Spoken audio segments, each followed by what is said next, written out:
চাঁদে একদম আম শুকিয়ে যেত। চাঁদে আম শুকিয়ে যেত? হ্যাঁ। 9, 8, 7, 6, 5, 4, 3, 2, 1, 0. টুকি।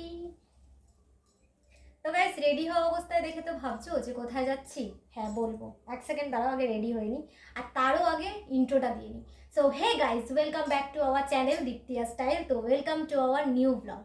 আজকের ব্লগটা এখন বাজে 5:30 6টা, 5:30 6টা নাগাদ স্টার্ট করছি। তার কারণ দাঁড়া একটু রেডি হতে হতে কথা বলি, কারণ লেট হয়ে যাচ্ছে। তো কোথায় যাব না যাব তোমরা তো ব্লগ দেখেই বুঝতে পারবে।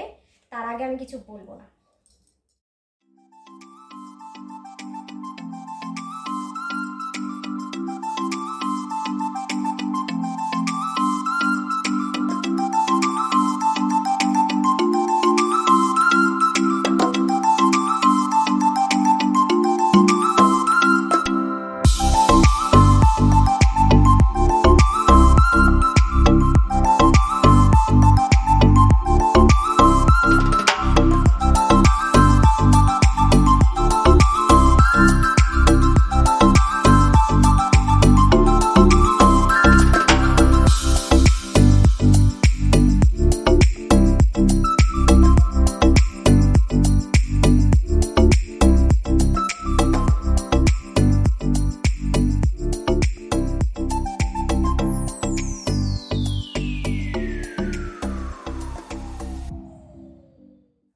রেডি, চলো নিচে গিয়ে কথা বলি। রেডি হয়ে নিচে চলে এসেছি, আর আমাকে কেমন লাগছে তোমরা অবশ্যই কমেন্টে জানাবে। আর এদিকে এসে দেখি এই যে মামনির সমস্তটা গোছানো। এখন হয়তো তোমরা বুঝতেই পারছো যে আমরা কোথায় যাব।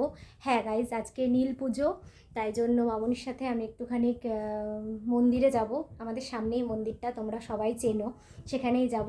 সেখানে গিয়ে মামনি শিবের মাথায় জল ঢালবে, সমস্তটা তোমাদের সাথে শেয়ার করব বলেই আজকে তো ভিডিওটা স্টার্ট করলাম। চলো যাওয়া যাক।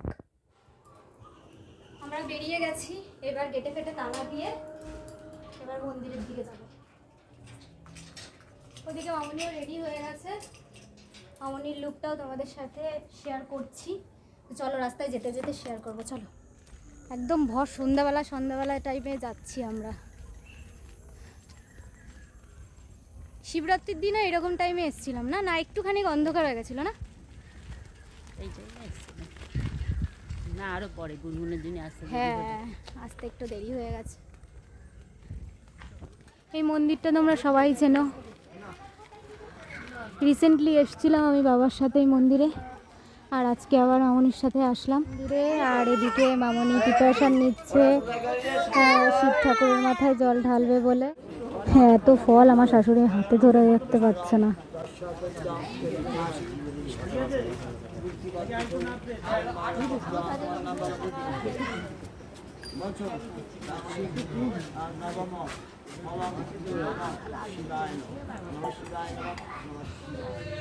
জল ঢালা হয়ে গেছে, এখন ধূপকাঠি মোমবাতি দিয়ে, আর এদিকে রাধা কৃষ্ণের একটা মঞ্চ রয়েছে, সেইখানে একটু ধূপকাঠি মোমবাতি দেখিয়ে নিল।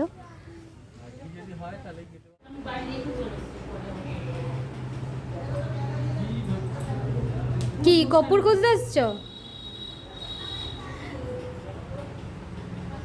কর্পূর দানি নিয়ে এসছে, কিন্তু কর্পূর আনতে ভুলে গেছে, তাই জন্য কর্পূর খুঁজছে। ওই পাত্রটা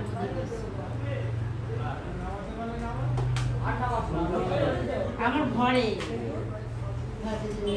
আর না হলে ফাঁকা দিয়ে পড়ে গেছে। হ্যাঁ, হতে পারে। আমাদেরকে একটুখানি মন্দিরের আশেপাশের ভিউটা দেখানোর জন্য এই পাশটায় আসলাম আমি, কিন্তু জানি না কতটা তোমরা দেখতে পারবে, যথেষ্ট অন্ধকার হয়ে গেছে তো সেই কারণে। তো অনেক দিন এখানে আসা হয় না সেইভাবে, মানে ঘোরার জন্য। আগে খুব আসতাম ঘোরার জন্য, তো বেশ অনেক দিন পরে একটুখানি আসলাম। একদিন দিনের বেলায় আসবো, তোমাদেরকে পুরো ভিউটা দেখাবো। পুরো অন্ধকার, সেরকম কিছু বোঝা যাচ্ছে না। এখানে একটা পুকুর আছে, তোমরা কতটা বুঝতে পারছো আমি বুঝতে পারছি না, কিন্তু আকাশটা বেশ ভালো লাগছে, আকাশের ভিউটা খুব ভালো লাগছে। একদিন দিনের বেলায় আসবো, তোমাদের চারপাশের ভিউটা একটুখানি দেখাবো।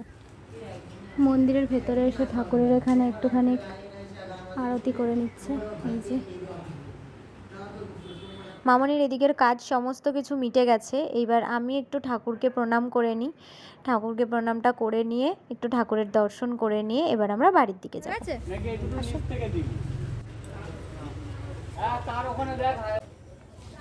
হয়ে গেছে, এবার বাড়ির দিকে যাচ্ছি।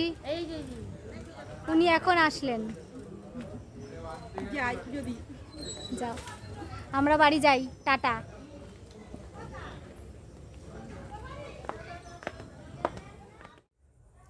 আমরা বাড়িতে চলে এসেছি। আর কি গরম বাবা! আর মুখের মধ্যে এক গাদা নারকেল তেল মাখছি, দেখো মুখ পুরো তেল তেল তেল তেল তেল তেল তেল তেল করছে। এতে আরো বেশি গরম লাগছে।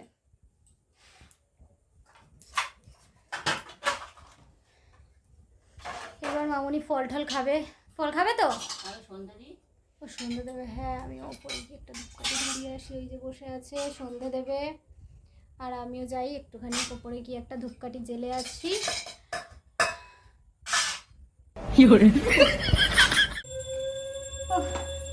ওপরে উঠে এসছি, আবার নিচে যাচ্ছি। ওপরে রুমের চাবি আনিনি, লক করে গেছিলাম, চাবি আনতে ভুলে গেছি। তাই জন্য আবার নিচে আসলাম, চাবিটা নিয়ে তারপর যাব। নিচে গিয়ে নিচ থেকে আবার চাবি নিয়ে আসলাম। আবার কি চাবি আবার, এই যে খুলেছে। চলো। ওপরের দরজা টরজা যেহেতু কোনো কিছু খোলা ছিল না, বাড়িতে ছিলাম না বলে, তাই জন্য এসেই প্রথমে একটু ঘরের দরজা জানলাগুলো খুললাম। জানলা খোলাই ছিল, দরজাটা খুললাম আর বাইরের লাইটটা জ্বাললাম। আর এইদিকে হচ্ছে ভালো করে একটু ধূপকাঠি দেখিয়ে নেব, যেটা সন্ধ্যাবেলা করে প্রত্যেকটা দিনই দেখাই, ঘরে একটু ধূপ ধুনো দেখাতে হয় সেই কারণে। হঠাৎ করে দেখছি মামানি ফটফট করে ওপরে যাচ্ছে। জিজ্ঞেস করতে বলে কি আছে, কিসের জন্য যাচ্ছে ওপরে? কি অন্ধকার বাবা! আরে আজকে রোদ্রে দিয়েছিলাম। এই যে রাত্রিবেলা না, সন্ধ্যাবেলা মনে পড়েছে আমের কথা এখন, তাই জন্য আম নিতে ছাদে এসছে। হ্যাঁ, না হলে তো একদম চাঁদে একদম আম শুকিয়ে যেত। वाह दीदी वाह दीदी ছাদে আম শুকিয়ে যেত। হ্যাঁ, রোদে দিয়েছিলাম, এখন চাঁদ উঠে গেছে। হ্যাঁ, মানে সূর্যের আলোয় যতটুকু শুকিয়েছে, এবার চাঁদের আলোয় শুকাচ্ছিল নাকি?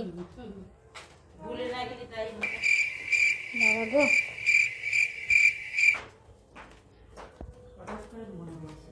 তোমাদের কার কার বাড়িতে এরকম ভাবে নারকেল ফাটা একটুখানি কমেন্টে বলো তো। দা খুঁজে পাচ্ছে না বলে, তাই বলে কি বলে, अबे जल्दी बोल, कल सुबह पनवेल निकलना है। কি বলো ওটা? আমি এটাকে বটির পিছন দিয়ে দেখ আমি ফাটাবো। এবড়ো খেবড়ো ভাবে ফাটবে, দেখো। বাবা ফাটবে না। দা নেই? বাহ, হেভি বুদ্ধি। ফেটে গেছে, দেখেছিস? ফেটেছে। দেখো আমার ফোনটা ফাটিয়ে দাওনি তো? না, দাঁড়াও কুড়িয়ে দিচ্ছি। কুড়াবো তো নাকি? ওই সাবু মাখায় দেবো তাই? এবার ভালো করে কোমরে আঁচলটা গুজে নিয়ে কাজ করতে বসেছি গাইস। তেমন কোনো কাজ না, মামনি একটু বলল যে নারকলটা একটু কুড়িয়ে দিতে, যেহেতু সাবু মাখা করবে, তাই জন্য একটু তাড়াতাড়ি করে, দেখেছো নারকলটা কি সুন্দর কুড়িয়ে নিচ্ছি, একটু মজা করলাম, ওটা ফাস্ট ফরওয়ার্ড করা আছে। আমার নারকেল কোড়ানো হয়ে গেছে, আর এখানে একটু ফল খেয়ে নিচ্ছি। আর এদিকে আর একজন কাজ না থাকলে যেটা হয়, এই যে বসে বসে পেটের মধ্যে তরমুজের দানা দিয়ে গাছ এঁকেছে। ये सब क्या देखना पड़ रहा है? अच्छा है मैं अंधा हूँ। বলো তো কেমন হয়েছে দেখো। কাছে নিয়ে আয়। দেখতে পাচ্ছে? খেতে খেতে দেখলাম দানাগুলো প্লেটের পরে পরে চকচক করছে। পেকে নিলাম দানা দিয়ে। তোমরা বলো তো কেমন হয়েছে। খুব বলছে আমাকে নেই কাজ তো খইবাজ, বলো একটু কেমন হয়েছে। কাজ না থাকলে যেটা হয় বলো। এখন আবার নিজে ভিডিও করবে, পোস্ট করতে হবে না? ও আমার কাছে কিছু নেই, আমি হাত খুঁজছি কোথায় আছে ফল, আমি মুখে দেবো। কথা বলতে বলতে আমি তাকাইনি তো প্লেটের দিকে, খালি খুঁজে মামনির বেড়াচ্ছি। পেছনে লাগবি তার কি হবে তোর? তুই তো মামুনি লাগবি। এটা আবার ফটো তুলছে। খাওয়া হয়ে গেছে, মামুনির পিছনে লাগা হয়ে গেছে। এবার আমি উপরে এসেছি, আমার কিছু এডিটিংয়ের কাজ রয়েছে, মানে আমার রিলসের একটু কাজ রয়েছে টুকটাক, সেগুলো কমপ্লিট করি। তো চলো টাটা সবাইকে, আবার দেখা হচ্ছে অন্য কোনো ভিডিওতে। তো এই ব্লগটা পুরোটা দেখো, ভালো লাগলে অবশ্যই লাইক কমেন্ট অ্যান্ড সাবস্ক্রাইব অবশ্যই করে দিও। আবার আসছি নেক্সট ডেতে। টাটা।